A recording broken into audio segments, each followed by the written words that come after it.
Hi everyone, this is Planitonapostit podcast, and I'm Naomi Tucker, your host. Hi friends, how is everyone doing? Really happy to be able to come to you on this New Year's Eve episode of Planitonapostit. This time we're going to be discussing setting yourself up for the new year. Just a few helpful tips to get you started, to get you on the right track in 2020. But before we get started, I wanted to ask for you to definitely make sure you share this episode or share this podcast if you haven't already. Word of mouth goes very far. So if you feel that others can benefit from the podcast, please share them on your website or in your social media. Talk to them about it and get them to like it as well. Word of mouth goes very far, and would love to be able to see this podcast continue to grow in 2020. Like I mentioned, today's video is just going to be about talking about the new year and how to best get yourself prepared for the new year. And I have a couple other announcements to make later in the podcast as well, so stay tuned for those. But as we look into the new year, it just seems like it symbolizes a fresh start. It is so convenient of a time to do things differently or start things new or take actions to live better or be a better person. Although it's reasonable this time of year to do something different, it really isn't the only time of year you can do things different. You can change things up throughout the year, and I feel like our podcast and what we talk about here at Planitonapostit is continually changing yourself as a leader and as a person and making things better. I think for those people that have been continually refining and reflecting on their lives and kind of resetting their paths, they are a little bit more carefree around this time. But for people that typically don't do that throughout the year, the new year seems like a convenient time, and it is their motivation to be able to do things a little bit differently. So, but I would like to ask one question for you.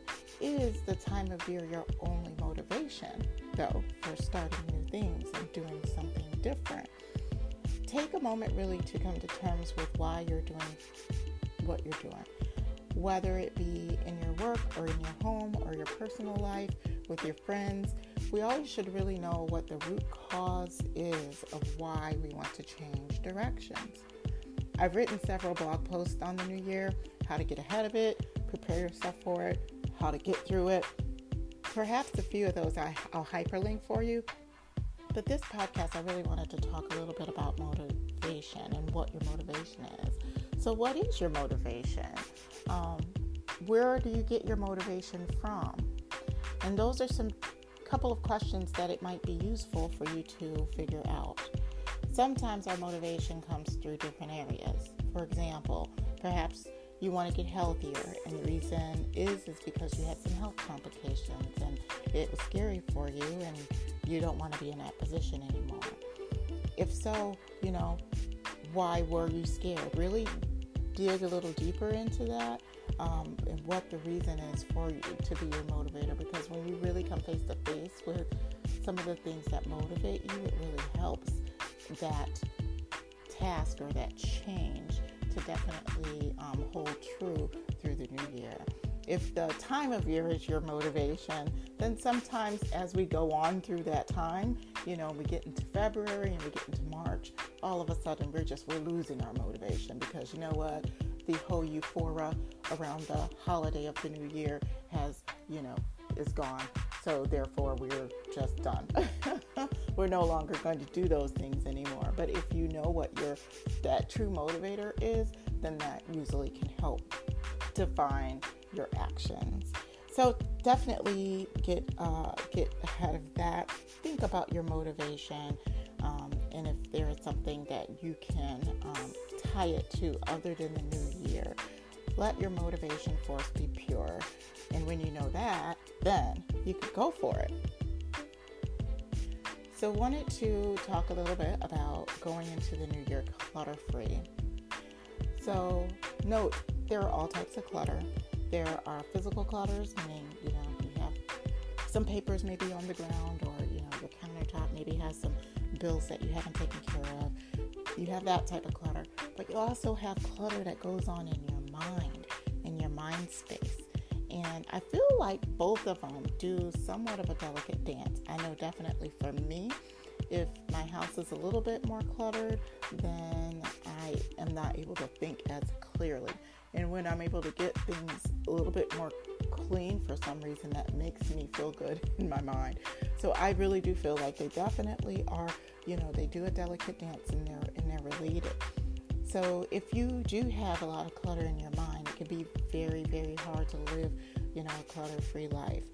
So hopefully this holiday season, as things were slower for most of us, we've been able to get our minds reset, get our minds re-engaged in the proper way for the new year. Because let's face it, sometimes we get so busy, we have so much to do, it really prevents us from slowing down, and it's really hard to slow down.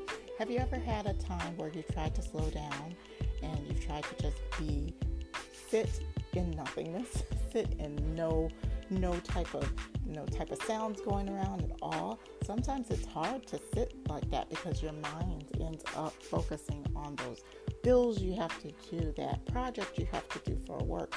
So these times definitely help to slow yourself down, to be able to reset your mind, to be able to slow it down to a point that you're able to get other worries off your plate, off your mind, and you're able to think of things, different areas that matter. And that's what's most important. So take an opportunity to do that in the next few days if you haven't already. Just sit with yourself. Sit with yourself and just think of, and take those worries away, those to-do lists that you currently have, and then see what comes up and bubbles up out of that. Whatever discoveries you have during this time, make sure to write them down so that you remember. Put them up somewhere so you can take action on them. Maybe formulate them in a to-do list. Maybe make them different inspirational statements to you so that it lets you know throughout the year of what is most important to you and to your well-being, and let those guide your path. The next thing I wanted to do is talk about getting your space right. So we just talked about having a mind clutter-free space, but let's talk about physical clutter. And I just wanted to go in a little bit deeper here and just offer up some tips or words of wisdom, or just things that I've learned. It can benefit you to have some structure about your home or just about your workspace, and try to go through that with minimal clutter. If there is a lot to work through, it will always be on your mind. You'll always have a lot going on. For example, I really love Post-it notes, and sometimes throughout the busyness of my days, I can have a desk that's swimming with Post-it notes. But it gets to the point where I can't keep it all together anymore with the Post-it notes, and I have to transfer those into a better formulated list, a better prioritized to-do list, so that I can tackle some of those things. Same thing with like bills and other things at home, especially, all my girls, I have so many permission slips, artwork, notes from the school, requests for fundraisers. When those come through every day, it can be a little intimidating, but formulating a process and having a set location for those and a set action on how to action them every day and do it in a timely manner, that usually helps ensure that they're taken off my list. So I guess the tips that I have for you is just really kind of identify the areas that you do have clutter, and when you do identify that, try to get a process in order to handle those things that bog you down. If you do that, it can be very useful. And don't forget, some things you can definitely delegate. Hopefully there's other members of your household, or maybe there's an automated system that you can go about reducing some of your clutter, especially in your email. Try to make use of some of those things. Research a couple of those different resources to be able to help you. So in this season, definitely, like I said, think about what you can do in order to basically make the areas of clutter in your life clutter-free. And hopefully those tips are able to help you. I wanted to talk also about setting up your to-do list. So First off, I know many of you do operate off a to-do list, but if you don't, why aren't you? Please make sure you create them. They are so helpful to have different checklists. I think the most important thing about them is that you're actually writing down what's going on in your head. So if there are things that are going on in your head that you know you need to do, or maybe you have been told to handle a specific task, write it down. Do it in a to-do list. Now, if it's something that people nowadays have digital to-do lists, they have it integrated within their Outlook. They have reminders within their iPhone, and there's different ways that you can go about doing that. So if you're more of a digital and a more tech-savvy person, that you want to make sure that you have a digitized process to handle your to-do list, go for it. Do it that way. If you're a person that really likes to physically write things down and then check it off, do that. I typically err on the side of physically writing things down and crossing it off. There's something about writing it down that reinforces it to me, and I digitize other things. But you definitely can get your own process with what works for you, and make sure that you work on that. So when you are prioritizing or putting your to-do list together, there are a couple things that you want to make note of. First thing is you want to make sure that you're prioritizing them. And I definitely like to lead by the example that Stephen Covey sets in the Important Habits of Successful People, is making sure you do those in the order of most important to least important. The things that are the most important for you to handle first, handle those first. And the ones that are least important, you save those for like the end of the day. So make sure that you do it that way. It may seem easy as you're going through your to-do list to tackle the easier things first, but you end up finding that you work every day, all day on the easy things, and then the big things end up causing you the most stress because you never get them done. So definitely in 2020, try to do those big things, those projects that you know you need to handle. Do those first, the most important things first before you move forward. And then finally, I just wanted to talk a little bit about optimizing our life. All in all, we all want to get better, right? We want to be a better person, be a better leader. During this time, kind of the new year and holiday, maybe you have a couple of days off. Hopefully you do. It allows us the opportunity to reflect because it is kind of a slower time, but it also allows us to be able to find a way to make things better. It's just very important to do this. I always love hearing the story of water, and I think that many people have brought this up, but it always has really resonated with me, and I have kept it with me. If you look at a body of water over time that really is stagnant and it isn't moving, sometimes that body of water can become stagnant, it can be stinky, it can be moldy, and eventually it really isn't good.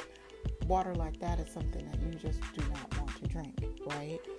But if you've ever stopped by a fresh stream, a stream that's like moving and is working optimally within nature, it's very pure for you. It is good for you. We bottled fresh spring water, right? So this is how your life should be. You really should want to do different things, learn new things, keep moving, keep shaking, keep the stream of your life fresh, and really optimize your life and be so that you can be a life to others. So I would encourage you in 2020 for us to do that. Continually to optimize your life. Find something to tweak, something to work on, whether it's being nicer, being more loving, being a better person in different ways. It doesn't always have to be changing your work and how you do things. It could be changing your behaviors too. So definitely try to test yourself with that in 2020. But I hope you really enjoyed the episode. These are some of the things I wanted to go over today. I hope that you found them to be helpful to you. Give me feedback. Tell me if these worked for you in the past or if you plan on trying them.